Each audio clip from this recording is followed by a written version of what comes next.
let's be watching a bit of this, guys, girls, ladies and boys and girls. GB News.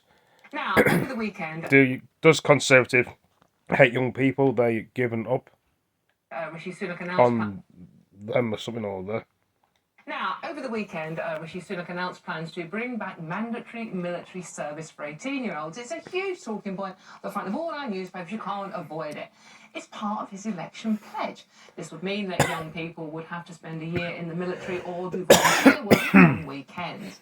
So, big talking point. What do you think of this? Is it a good way to discipline young adults, or is it complete nonsense? Yeah. Has it been scrawled out on the back of a fag packet over the last couple of weeks? Do you believe a word any of them are saying? Will it ever happen? Will they be in government? So many questions. So it's a good job I have got a brilliant panel with me.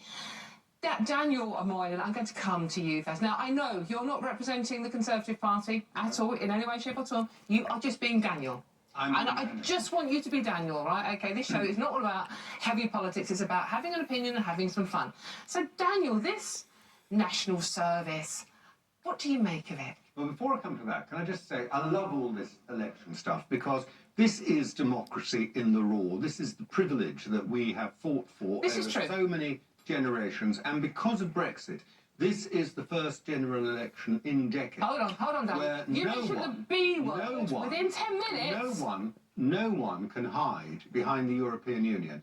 Every one of these politicians who's canvassing for votes from every party, they have to take full responsibility for what they're saying because they're going to be governing the country and they won't be able to hide behind European Union laws. It is real democracy for the British people. I really hope everyone takes part. I know it can be a bit boring having it on the telly every night, but it's really, really important. Now, when we come to national service or whatever it's being called, yeah, I think the name's probably wrong, there are good and bad things about this. I think it is true that a lot of kids nowadays suffer from isolation. They aren't sufficiently involved in what's going on. And I think the idea that they might do something in the community is a good idea. Whether it's mandatory, compulsory, how you manage that, that's all a little bit more difficult. I do think, and I saw a troop of scouts only at the weekend, I do think you need to think about this at an earlier stage in their life. I don't think it's good enough to say, you know, children should be involved in the community starting at 18. There are other things they can do, other things that can be encouraged for kids to get more involved in social type activities, whether in an organised way or not. And I think we should be encouraging all that. And if we see this really as part of a bigger spectrum of trying to involve kids in social activity and community activity throughout their young lives, then I think there could be a lot of positives about it. The confusion I have with this one, Zoe, is it's like, on one hand it was mandatory, they have to do it, and then on the other hand it was like, no, it's not that mandatory. I mean, it's either is or it isn't, and no one's quite explained what happens to kids if they don't go and do this. What has been accused at the moment is that Conservatives hate young people, basically. You are a young person, very gorgeous young person, but you are young. So, you know, we've got, on one hand, we've got Keir Starmer going, right, votes for 16 and 17-year-olds, we love young people, vote for us. On the other hand, you've got Rishi Sunak saying, we're going to force all 18-year-olds to go and do either military service or go and, I don't know, clean up the local high street or something at the weekend.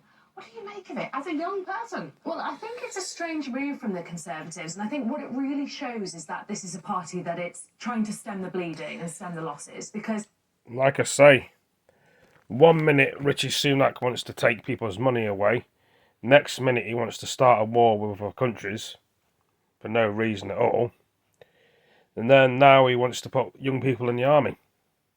Don't make no sense to a lot of people, but... we can watch a bit more of this, guys and girls, ladies and boys and girls. You've probably seen it already, and see what everybody else says about it. I thought I'd mention. He can't make his mind up, can he? And Keir Starmer says he's all for the people, help 16-year-olds, 17-year-olds vote and rebuilding the country. Labour, Conservative just want to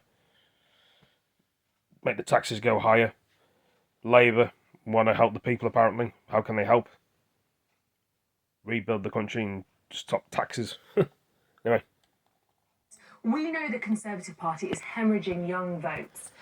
This is partly to do to their Rishi Sunak and Keir Starmer. Partly to do with their economic plans, things on taxation, policies like that. And Rishi Sunak is starting wars with other countries, and then many young people Labour won't don't. like and will be opposed to. just shows you that they've given But they up want people to trying Morse, to win who back knows? young votes. And at this point, they're trying to go for that over 65 vote, the sort of group that look at the younger generation and say, I don't think they're doing their bit I'm for a society flying in the way that my parents battery. did, in the way that I feel I did. And my Battery problem with fly. this is, I Battery. think the Conservatives have Battery. recognised something, which is that young people feel isolated from their Here's the community. They spend a battery. lot of time Blurry online. battery. They don't Never feel seen a like battery they have before, have you? a stake in the world at the minute. Battery, But rather than doing battery. something that is compulsory and sort of standing over them with a stick and saying, you have to do this, otherwise you could be in big trouble, why not offer them something that empowers them? Why not say, this is a great opportunity, we're going to put money into it. You can go travel abroad with the military, you can do this. And it's not compulsory, but we would love you to do it, and there will be great benefits from doing that. That, to me, seems like a much wiser, fairer and kinder idea than introducing these policies that's just going to make them feel like, why are you picking on us? We've had a rough time of it. We can't afford housing. Our schools are crumbling. We stayed inside for 2 years to protect the older generation during COVID. Which is a bit I hot just to be think cooled down. It's not kind politics, and it's not politics that's going to inspire young people and make them feel connected. That's a good point, though, isn't it, Daniel? It's like, back in the day when we were younger, the armed forces used to be told, travel the world, learn a trade. They didn't mention the going and get killed bit, but they were selling the positive points of it. Maybe if it was more carrot and less stick, this policy wouldn't have caused so much knockback. I mean, it's got a hell of a lot of criticism, not least from very many Conservative Party MPs themselves. Well, it's got a lot of support, actually, and there are one or two Actually, MPs who've come out against it. And I have I had a packet of these, actually. And I also respect the fact that Steve Baker I had a packet of these, actually. They're quite nice, actually. Airman before he went into the world of... A packet of jerkies, actually. He then went into computers, I think, and then became an MP. So I've got a lot of respect for him for that. He knows what he's talking about when he talks about the military. But it's interesting that Zoe doesn't really disagree with the policy. She's just thinking about how it's presented. It could have been presented in a more gentle way.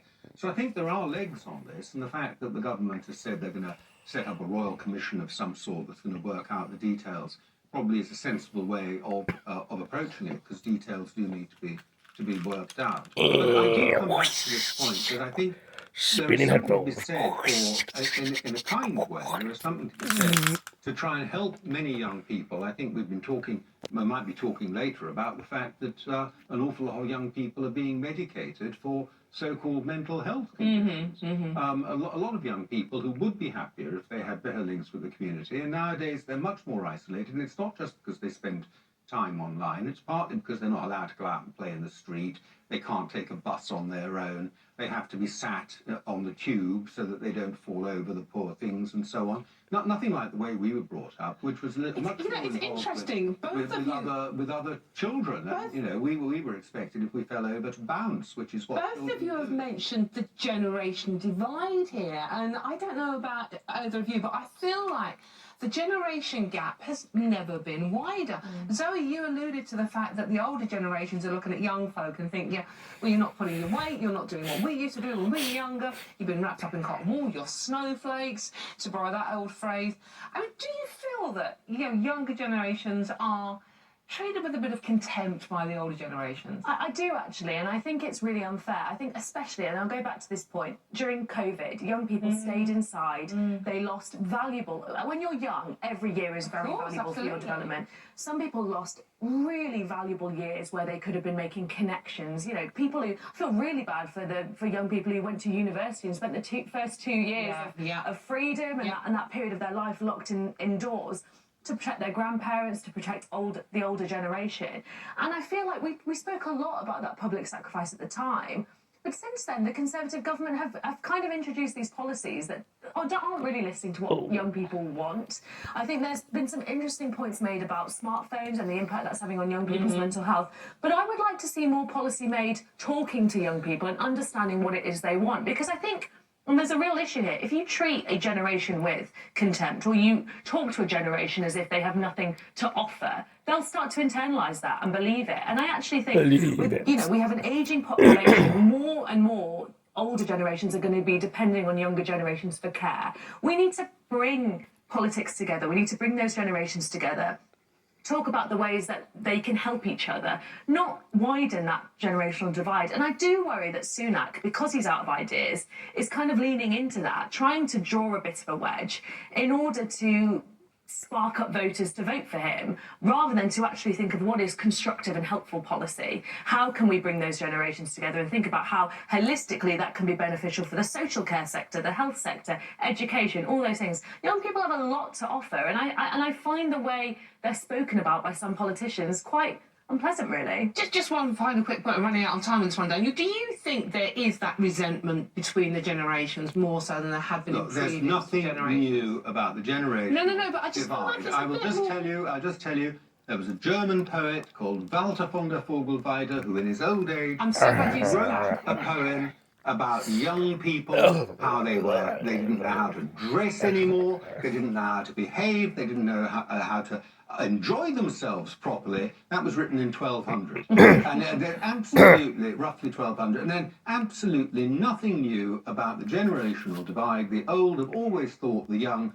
don't know how to live life, and the young have always resented the fact that the old somehow seem to be comfortable and they're having to struggle. It's always been the case. Well, there you go. 13th century, 13th century, yeah. 13th century literature for you on a bank holiday Monday. In German. Who knew we'd go down that particular I route? could even quote from... No. Oh God, we're running out of time. Oh no, what a shame. We're out of time, on a trip. Thank you for joining me, and that's the next one. Peace.